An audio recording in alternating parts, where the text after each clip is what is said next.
Hello and welcome back to Project No Buy. In today's video, I'm going to be talking about one particular product that I feel like has started to follow me online.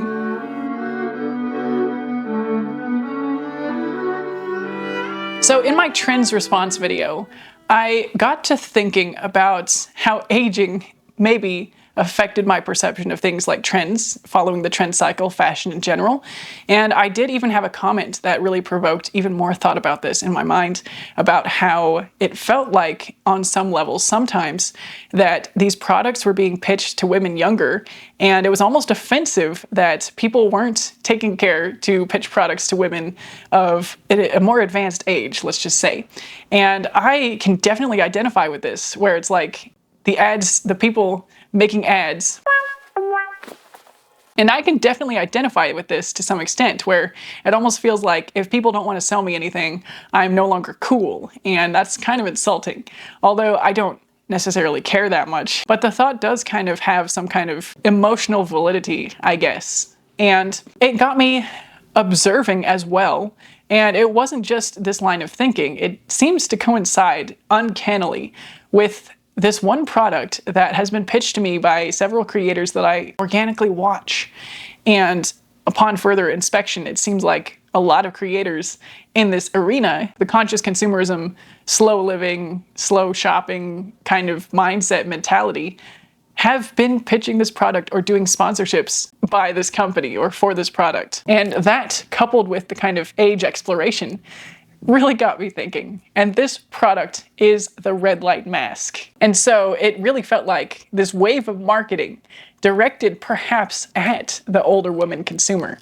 And by older woman, I'm personally in my early 30s, and so I wouldn't necessarily consider people in this age group as older, but I know for the ages of social media and the online communities, I am positively ancient in some circles. And so the implication here is that we can be marketed specific products by specific people, and even those products are geared towards maintaining a youthful appearance. And this is just a very kind of one-dimensional video today, I guess. I'm focusing on one particular product pitched by a certain sector of creators who may or may not actually be my age or older. I know for a fact that some of them are, but I don't know the ages of everybody I've seen shilling these red light masks, or being sponsored by. Maybe shilling isn't a kind term to use there.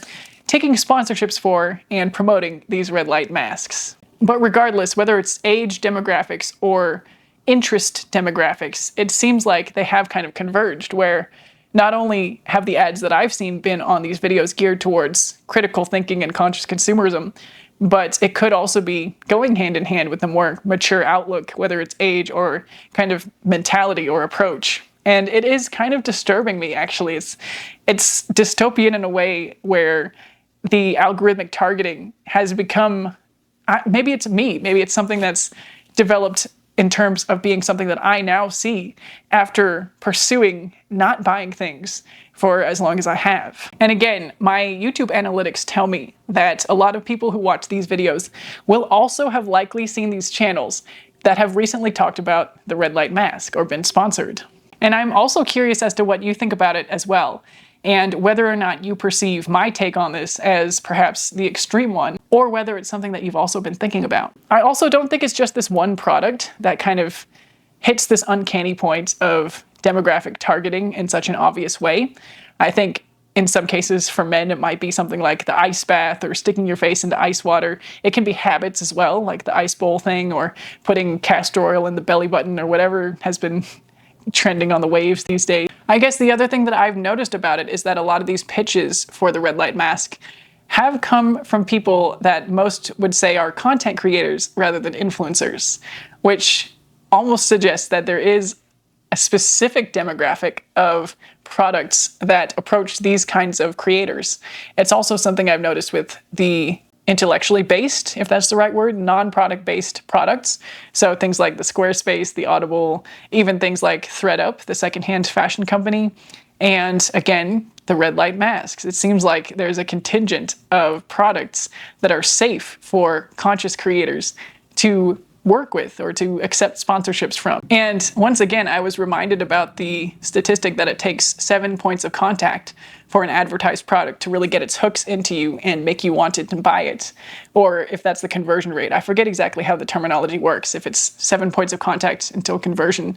But I was counting these red light mask pitches that I had seen organically. I hadn't gone looking. And then I did go looking after I'd received 4 of them or so, naturally or through creators that I watch of my own accord, and noticed that some of the creators that I used to watch as well had also received sponsorships for this red light mask. And so had I been consuming some of the content that I'd recently still been consuming, I might have reached that critical number of 7 and felt strong impetus to purchase one of these things for myself, or strong impetus to believe this crowd of people that was telling me that this thing changed their lives or was highly worth it, or maybe I wanted to support one of their channels through my purchase of this thing, or maybe it looked like a luxurious act of self-care, or any number of reasons that I could have convinced myself that this was a good decision or a good purchase to make. And now that I look back on this with the eyes that I look through now, the brain mentality that I have today, I am even more disturbed that that's the cycle I used to be directly in the middle of. I used to be partaking in this cycle, and I don't discount that I could still be vulnerable to going back to that cycle if I'm not actively trying to not buy things. And I don't really like that that's how it is. I would like to believe that once I flip the switch here and my brain mentality changes, that I would never go back. But like I've discussed previously, I used to be much more minimalist in my early 20s, and the switch flipped in the other direction, and I started accumulating and buying too much stuff. So I know the switch can go back. I know I can lose my vigilance if I allowed it to be so. And it's disturbing to me increasingly that, I mean, it's all calculated, I guess, is the thing that I've been realizing more and more. It's all calculated. The brands know. They can look at the same data that I have. They know what channels people are watching. They know how to get to that magic number of 7 people recommending the average viewer. And I don't like it. I don't want to participate in it. Part of me is almost questioning whether I should be making videos for YouTube, because I'm just adding to that algorithmic data that enables advertisers to target people so insidiously or so closely to home. And I continue to not necessarily reassure myself, but through my niche of really trying not to buy things, being genuine about that goal, and not pitching specific products for monetary gain, I reassure myself that it's okay to be here and that perhaps my presence is doing more good than harm. But it does make me think that all of this online landscape is dangerous and has been corrupted into something that it was not originally intended to be. And the use of things like AI is likewise going down that path. And I sincerely hope we're not heading for a destruction of all humanity, but I don't like the use of these positive technologies for nefarious causes. And I do think that prioritizing profits over all else is a nefarious cause, especially when those things include human rights and environmental destruction that get stomped on in the pursuit of profits. So what I really don't like about the red light mask thing is that this is a product that nobody needs. And before you go to the comments and say, oh, but it really works, there's science that says it makes you look younger, there's science that says it can reduce fine lines and wrinkles and dark spots or whatever, they really work, therefore it's worth having, it's worth making, people should have the right to choose whether they want to use anti-aging products, whatever. Sure, you are entitled to your opinion. I am also entitled to mine, and I will read your comment. I will respectfully take in your opinions. I may not respond, but I respectfully still argue that these are not needs for anybody in society. I think that any needs that are fulfilled by a red light mask can also be fulfilled by reevaluating our internal compass, our values, our responses, and society's values and responses, and can be alleviated without any products at all. And I guess given this landscape of cultural value of things like anti-aging, treating yourself, scientifically proven results, fine lines and wrinkles being a bad thing, all of these societal narratives come to a head, and companies take advantage of it by creating products that can be claimed to address these things. Whether they do or don't is almost irrelevant. And then they use people that we respect and admire for their opinions, for their thoughts, for the lifestyle that they model to us, to coerce us into wanting and buying this product, but at the same time, making the viewer think that it's their own decision or their own kind of idea, when in reality, I didn't know what a red light mask was before I saw them on social media. I had no desire for one. I still do not have a desire for one, but part of that is because of all the work that I've done in the past year and a half. I 100% would have wanted one of these had I seen all the people talking about them 2 years ago and been that person that I was 2 years ago. Now I'm much more skeptical, much more cranky, much more irritated about the constant pitches of products and their negative ramifications on us and our world as a whole. Again, bringing in the human rights and the environmental consequences, and all in the name of what? Increasing profits for somebody above us in the line, or shareholders that participate in these companies. And I know that through things like retirement accounts, I suppose we're indirectly participating in investments like these. I don't fully know how it works, but again, I rest on the argument here that the system is a problem in this way, where something like trying to save for retirement requires investment in sketchy companies to ensure that we have enough to live on when we've reached the point where we no longer can or want to work anymore due to age, right? I'm not saying if we don't want to work for other reasons that it's necessarily valid. I'm not trying to get into a entitled kind of mindset or discussion here either. Again, reminder that my channel is about a personal no-buy project. It's a very personal effort to try to remove myself and not entirely put the blame or power on to these bigger corporations. So there's our monthly reminder of that. And the other thing that bothers me about this is that, yes, I have the ability to not watch any of this content, to remove myself from the landscape of influence, as my tagline says in my bio.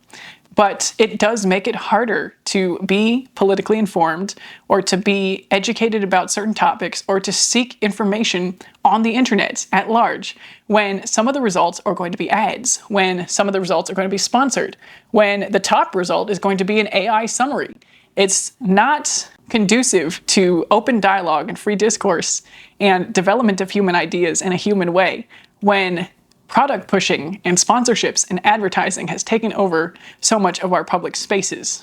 And I shouldn't have to cut myself off from all of those other things, the dialogue, discourse, the news, the information, to avoid the advertising. And the point here at the end of the day is not whether these red light masks actually work. Again, I know there's probably at least one person out there watching this that wants to share that these masks actually work or did something positive for their life. And I'm not trying to take that away from you, and I'm not trying to project judgment onto you if you like and enjoy this particular product. My point that I come back to again is that nobody actually needs the purported benefits of this product, and we shouldn't be buying it based on that feeling of false need. It should be a genuine choice. But society is geared towards making us feel like it's a need and taking away that agency of choice, at least in a meaningful sense. Even if it still is us at the end of the day, clicking that buy button, it wasn't us at the beginning of the day telling these creators to serve me an ad about sponsored red light face masks. It wasn't us at the end of the day saying, hey, companies with these informational sources, take all my data so you can target me with algorithmic ads, so you can know which content creators I'm watching and gear these things accordingly, so you know what rate of conversion you might have pitching this specific product to an audience that I am a part of. I did not ask for that, and so even if it's my decision at the end, the point of purchase, it was not my decision leading up to it in this whole system of advertising and product pushing. The system of engineered discontent and desire. And everything we hear about products like these, the red light masks, even from people who talk critically about consumerism, arguably especially from these people. You know, some of these ads actually do have that script of, I was skeptical about this until I tried it. It really works, so I want to share it with you. Every little piece of advertising script, whether it's intentional or not, is manipulating us into that desire. And even if people aren't purposefully being disingenuous, it's something that inevitably happens in a system that's structured the way ours currently is. So again, I don't care how well this thing works, nobody needs one, and I don't want to see ads for one. If looking marginally less wrinkly or having marginally lighter dark spots is going to make a huge difference on my experience of life on this planet, I don't want it. I think it's our society that needs reform at this stage, rather than our actual faces. Also, every time we see an influencer ad on these types of products, that person is modeling the desire for this product and also the validity of whatever function this product says it's going to do or what need it's going to fulfill. And I am not really interested in having my needs and desires manipulated in that way anymore. And it's kind of depressing that I am having to lean more and more towards not consuming content online that might otherwise expand my horizons and help educate me about things I'm curious about. And I guess the worst case scenario, if I choose not to buy into this right now in my 30s, is that in my 50s, I'll look substantially older than everybody who did choose to buy into it. And you know what? I'm okay with that. This worst case scenario doesn't really scare me. And this kind of product pushing is not going to get me anymore. All right, let me know your thoughts on the red light mask or any other specific products or habits or social media trends that you've seen recently. If you're disturbed by it as I am, you don't have to be disturbed. I'm not trying to cultivate a negative emotional response in you, the viewer, but unfortunately that's kind of what's happening to me when I view these things. And so, sorry, I decided to share that with you today. But anyway, I will say bye for now and see you in the next one.